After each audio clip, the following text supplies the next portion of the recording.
This may come as a great shock to you guys, but today we're going to be talking about foldable phones, more specifically, how well they appear to be selling. And we're going to be working off of this article from TrendForce. They've got some good numbers here to break down. Obviously, we are still in the very early days of foldable phones. And yeah, I know we have a Z Fold 5, so we're like 5, 6 years or so into this, but that's still in its infancy in regard to a brand new piece of tech like this. And it's something that it is brand new in the sense that it went from having a 0% market share to whatever it's actually going to be. So when you're looking at these numbers, they're going to start small and they're going to grow year over year. And indeed, 2023 folding smartphones had a 25% year over year increase, which I don't know what they're shooting for, but to me, to my brain, that sounds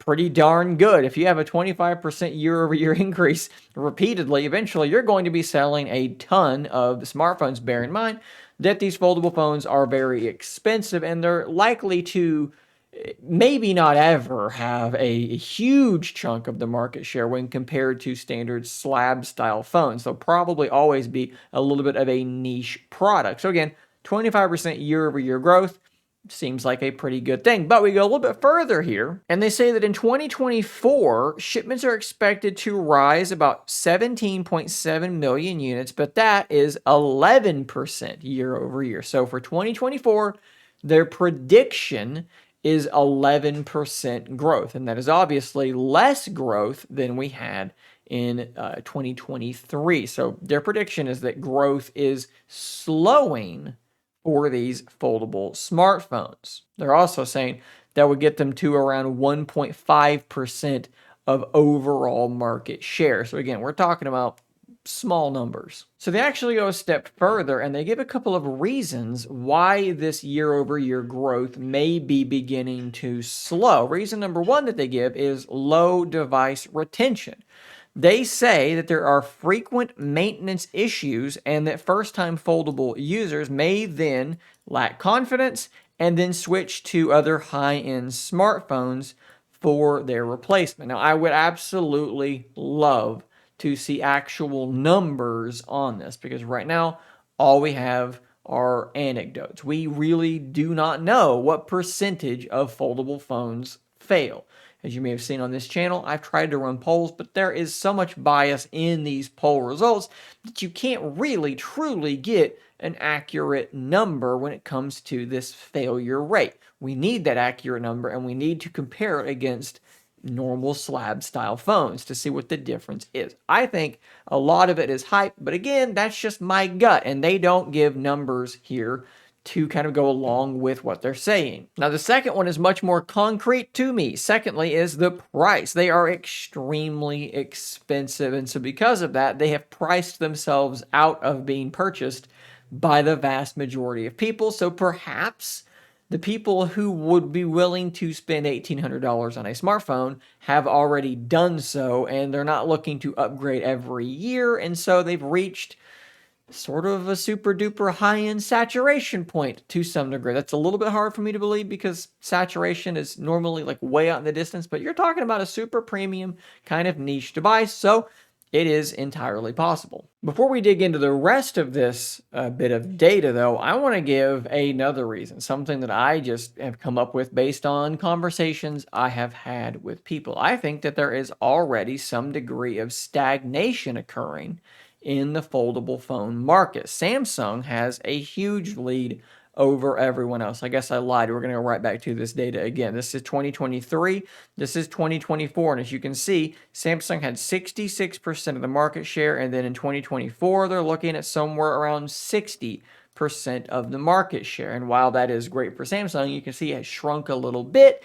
And I think that the same things are kind of at play, right? So the Z Fold 1 to 2 was a really big improvement. 2 to 3 was small, 3 to 4 was small, 4 to 5 was small. Hopefully, with 5 to 6, it is a really, really big change and a really big improvement. But from 2 to 5, very little has actually changed with these devices. So again, going back to the earlier sort of saturation argument that I guess I was kind of lightly making. If you're a Z Fold 3 user, have you really had a good reason to buy a Z Fold 5 or a Z Fold 4? No, you really haven't. So you probably didn't bother. It was expensive, and the sequels really didn't do anything to draw you in. So I think that that also has something to do with it. Now, granted, at the end of 2023, we did see the launch of the OnePlus Open and the Pixel Fold about somewhere in the middle of 2023. So I would love to see how that has sort of helped to reinvigorate the market.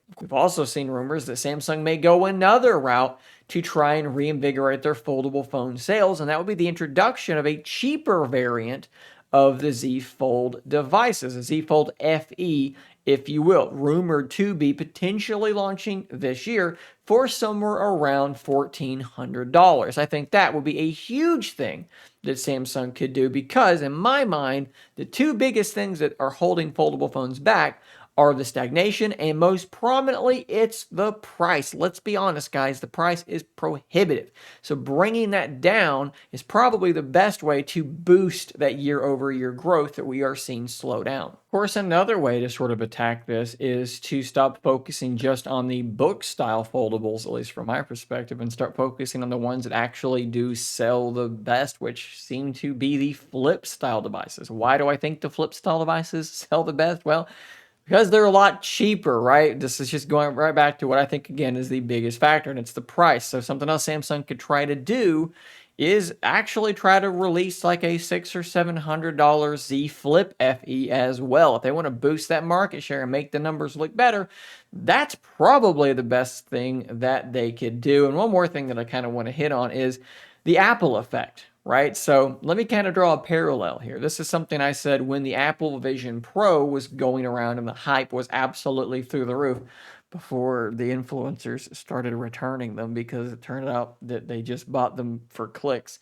Lots of people started buying Meta Quest 3s, and I can tell you this just from my own comments and also from my affiliate sales and things like this. Okay, I'm seeing views, I'm seeing comments, I'm seeing sales. People saw the Vision Pro, they said, this looks really cool. Oh, this $500 thing can actually do similar things. I'll buy that instead and save $3,000.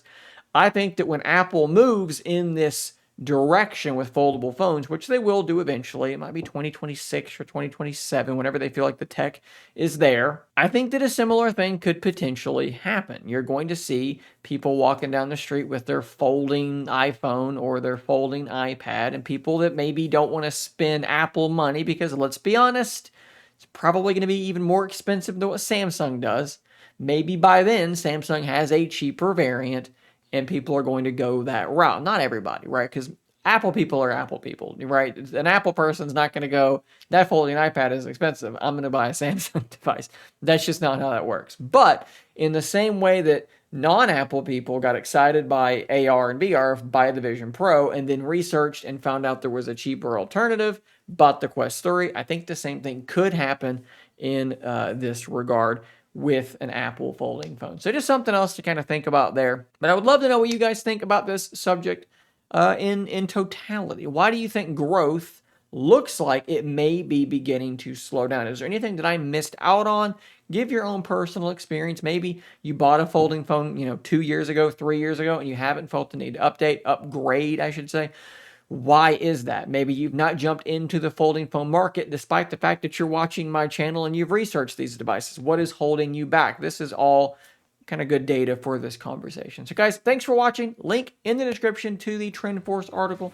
I'll see you on the next one. And until next time, stay nerdy, my friends.